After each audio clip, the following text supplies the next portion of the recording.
Okay, so another quiet night other than the constant hum of traffic. Rained off and on throughout the night and this morning, but it's little like drippy rain. It's nothing like what was on the AT. So at this point, it's kind of like, yeah, if I was walking in that, would I even need to put my rain jacket on? I am kind of tucked up against, there's a B&B back that way, and I've heard voices once or twice, but stealth camping up here is so nice. It's just so low stress compared with Alabama and some of the other places I've been. So I am really hoping that they're going to be open. So far it's been a real mixed bag. Seems like mid-September to early October, a lot of things around here end up closing down. Okay, that place was totally the best breakfast in like 200 miles. So that place had coffee, people that thought my hike was awesome, and lots of warm food. I am very happy at the moment. Also, possibly having heart palpitations from too much coffee, but... And they also had Wi-Fi, which is nice because cell reception hasn't been so good since I crossed the ferry. Hey, roadside accommodations. Where was this yesterday when it was raining? Free TV.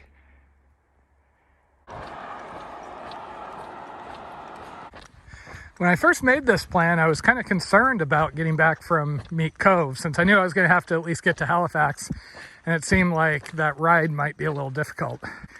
And then I lucked out, and Jan, who's been following me a while, is going to be coming all the way out and coming and get me.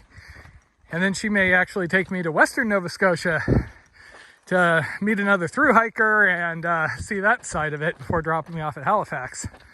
And now it seems like every time I check my messages, I've got another really nice offer from somebody saying, oh, if you get over my way, I have coffee or a beer for you. Now I'm kind of like, oh man, I should have done like the masochist farewell tour, like jumping back across. There's a lot of really pretty trees out here, but some of these just look like they're glowing. Okay, so I'm just walking along, singing along to my songs, and somebody stops and they say they're looking for you, and I'm like, huh? A police officer just drove that way. I waved at him, then he drove that way, and I waved at him again. Apparently the store up ahead is looking at me for some reason. That's odd, but yeah. Oh, maybe they think I'm that guy from Florida. Wait, no, he didn't have a beard. Okay, this is the place that apparently is looking for me. Okay, now I have some wine and chocolate and cheddar. That's basically what I buy when I have the opportunity. The guy that owns the store was coming out and chatting with me. He grew up down in Florida and was telling me stories about them jumping off the bridges when they would graduate high school.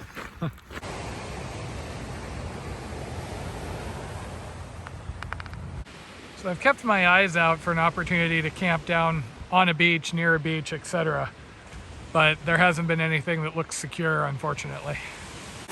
Okay, so it's getting to be that time, so I think I'm gonna have to climb down here and try and filter my water. So this is kind of a neat spot. I've been digging around in the bushes to see if I could find a place to camp, just since it would probably overwhelm the sound of traffic, but it's not really working out.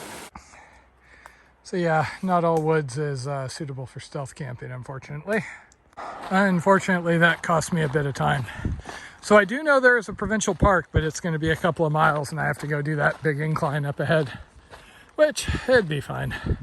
Might be a little dark by the time I stop.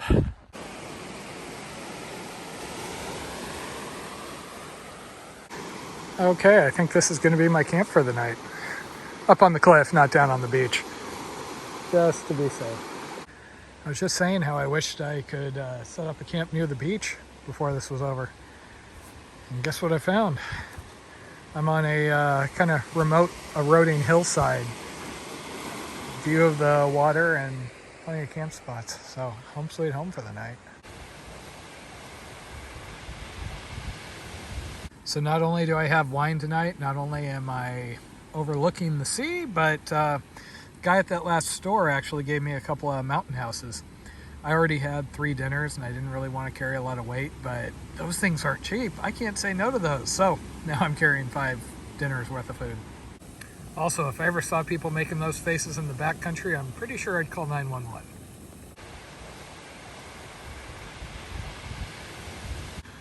Okay, trying for a fancier breakfast this morning. We'll see how this goes. So I usually keep my water bottle sitting outside the tent at night. And last night I opened up, took a drink, set my bottle outside. Later on I got up to pee. It was sitting right on the edge of the cliff there. That would have been bad because that was the majority of my water supply for the morning. So I know I need to get moving once I finish my coffee and, you know, make my miles, but damn if this isn't the nicest camp. I'm halfway tempted just to zero, just hang out here for a while. Well, doesn't that just figure? Completely undisturbed till the moment I run out and have dug a cat hole. Then I hear voices in the area. Absolutely beautiful camp, but it is time I get moving, sadly. So I basically went through what looked like an old abandoned lot. There wasn't any no trespassing signs or anything like that. Followed a footpath down and then set off the foot trail. So I'd make sure and be someplace where I wouldn't be disturbed. And now we climb. So this was going to be my fallback camp if I didn't feel like going to the provincial park, but I didn't find that beach cliff area. I think I like what I did better. Nice and gradual, my favorite type of hill. And today on Views That Don't Totally Suck. So that was partially why I went hunting for a beach where I was, because I'm going to be up high for a little while here.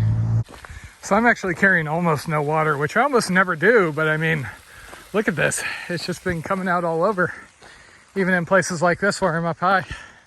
Granted, with my CNOC having sprung a leak, and my filter being kind of clogged, I'm not in a real hurry to filter if I can find other means to fill up.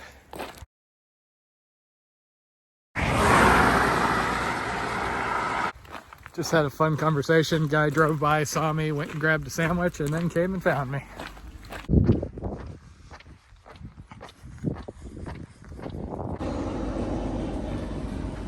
Party at Cape Smoky. Helicopters and everything. Lots of people riding the gondola up to the top of the ski slopes there. Traffic has just been brutal. Hundreds of cars going by. And some of them aren't too bad, but then you get the 20-something male cars that just blow your eardrums out. Okay, got some pizza, waited out a rainstorm. Now it's onward. There's a national park headquarters up ahead, and I was going to talk to them and see if they have any thoughts about, once I get to meet Cove, I could stop there, or I could go a couple more miles to the very tippy point of the island. And right at the moment, I'm kind of thinking about, well, it might be cool to spend my last night there. At this rate, I'm never going to end. It's just going to be like, well, then I can swim out to this next little island.